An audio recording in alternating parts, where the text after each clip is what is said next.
quienes vienen a compartir sus experiencias con sus homólogos peruanos en esta cita internacional que es organizada justamente por el Colegio de Ingenieros del Perú, Consejo Nacional que lidera el doctor ingeniero Jorge Alba Hurtado.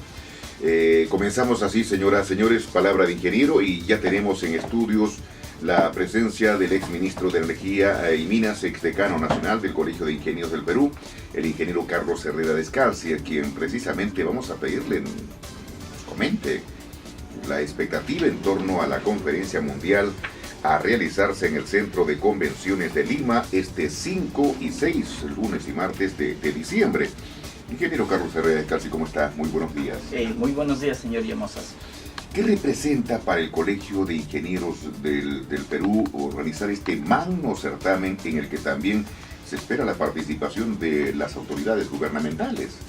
Bueno, para el Colegio de Ingenieros significa operar ya a escala mundial, porque el Congreso es coauspiciado con la UEFEO o FMOI, que es la Federación Internacional de Asociaciones de Ingenieros, que tiene sede en París, que agrupa a ingenieros o asociaciones de ingenieros como el colegio de 90 países y que tiene más o menos o llega a 20 millones de ingenieros en el mundo. Se puede decir que representa indirectamente a 20 millones de ingenieros en el mundo.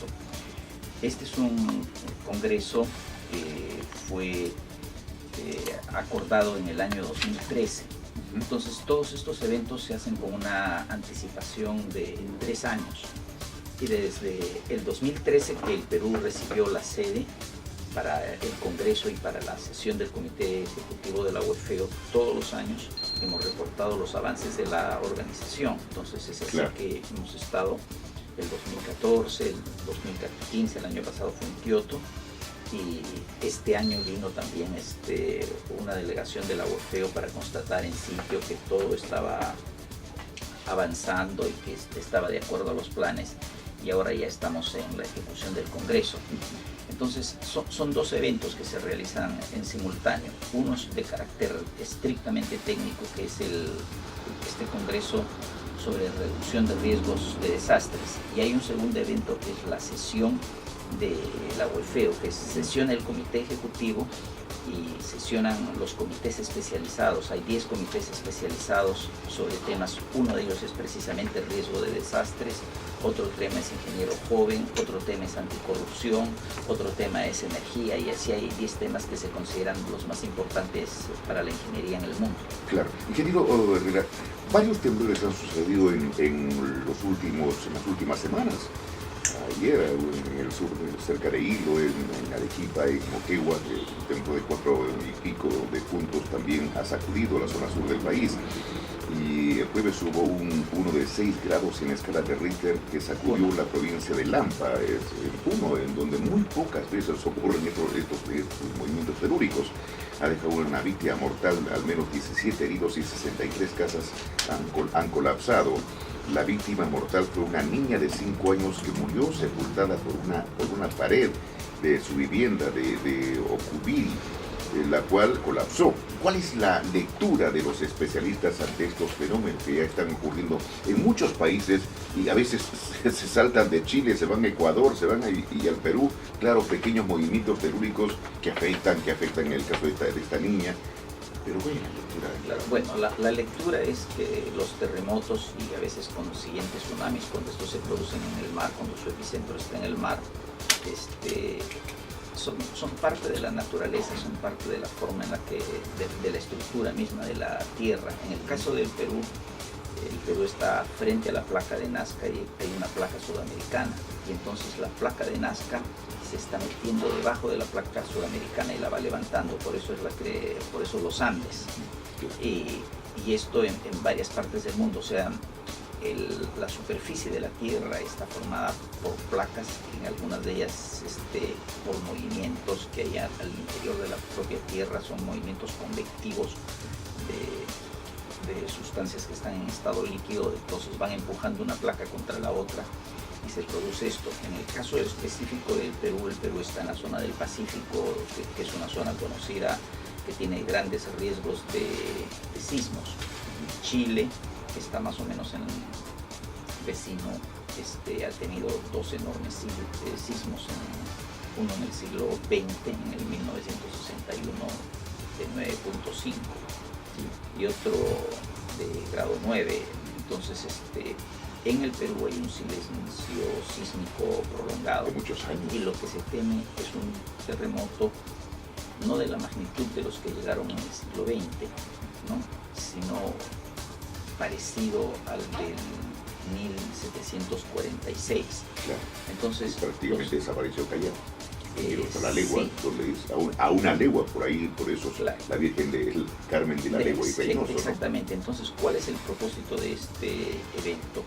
Es examinar la situación de Perú y prepararse y proponer medidas que permitan que el efecto produzca el menor daño posible. Claro, ahí está, ingeniero Carlos Herrera, lo de prepararse.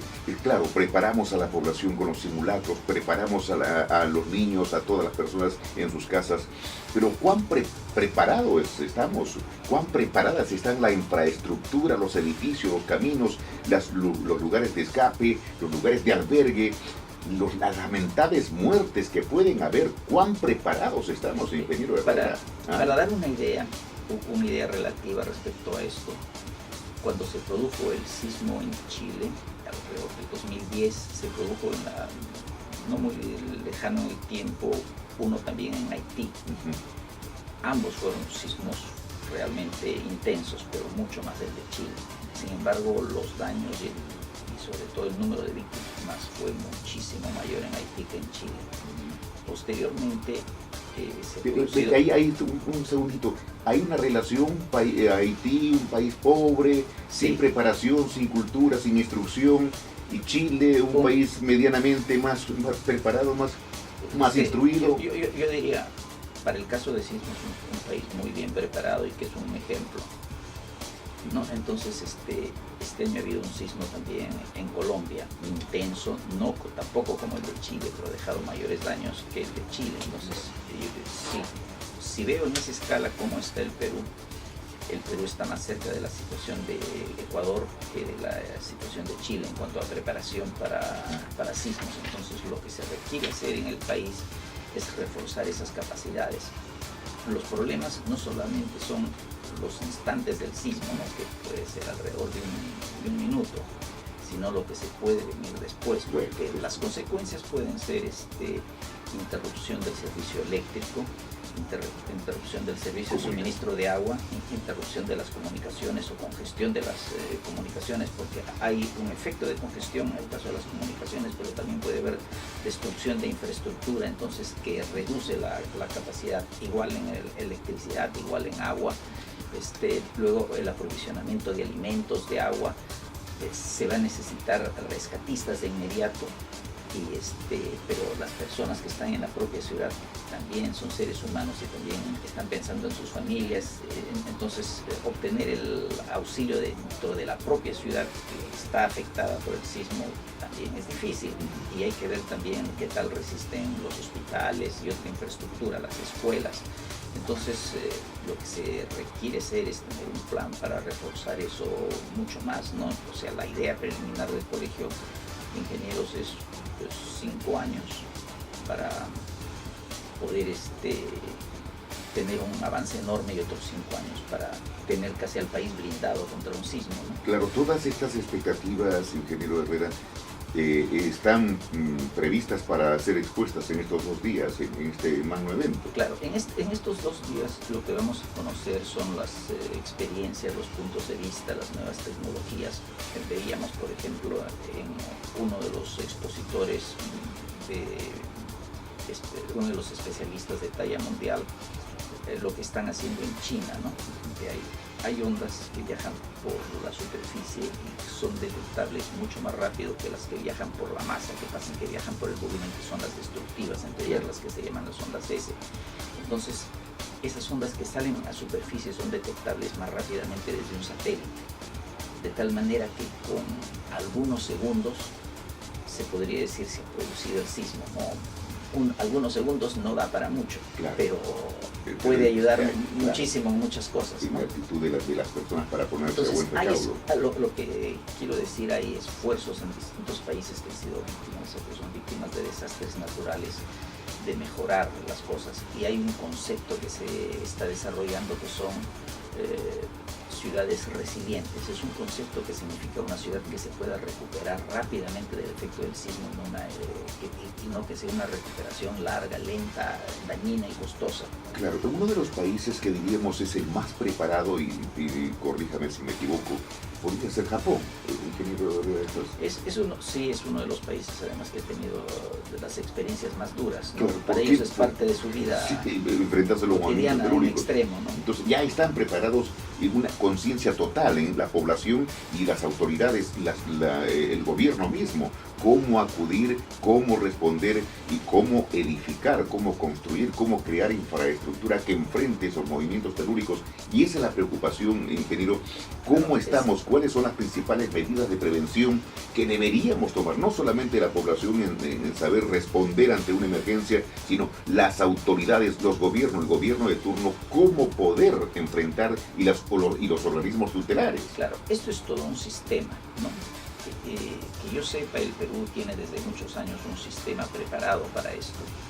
El asunto es no solamente tener el sistema, sino asignarle recursos al sistema para que pueda funcionar adecuadamente. Entonces, los recursos. Esa es una de las preguntas. O sea, nunca termina de haber, o nunca los recursos son suficientes para todo lo que uno quisiera. Entonces, el arte justamente es repartir los recursos y tratar de cubrir una serie de necesidades. Y uno sabe que los recursos siempre van a ser insuficientes para llegar a todos los grados de lo que uno podría hacer, ¿no? La realidad siempre es la que le pone límites a los sueños. Sin duda. ¿No? Ahora, esta conferencia, volvemos con la conferencia, ingeniero Carlos Herrera, sobre la proyección, el resultado, lo que puede emanarse de esta conferencia. Eso, son muchos temas importantes. Primero se va a escuchar, primero hay la oportunidad de tener personas que narran las experiencias. Segundo, el Colegio de Ingenieros establece ya un contacto que es muy importante, un contacto de carácter personal. Especialmente es un contacto que se refuerza cuando usted es el anfitrión, cuando en este caso el Colegio de Ingenieros es el anfitrión, y a través de las personas y a través del sistema se establece contactos con estas personas para información, para apoyo eventual. Un consejo a veces es enormemente valioso, una experiencia es enormemente valiosa para ciertas situaciones, y luego lo que se desea hacer.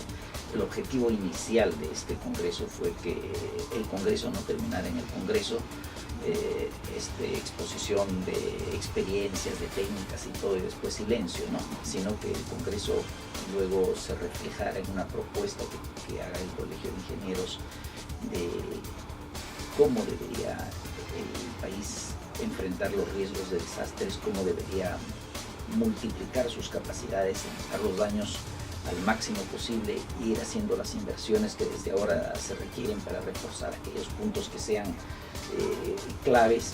Y bueno, eso en algún momento tiene que ser transmitido al gobierno.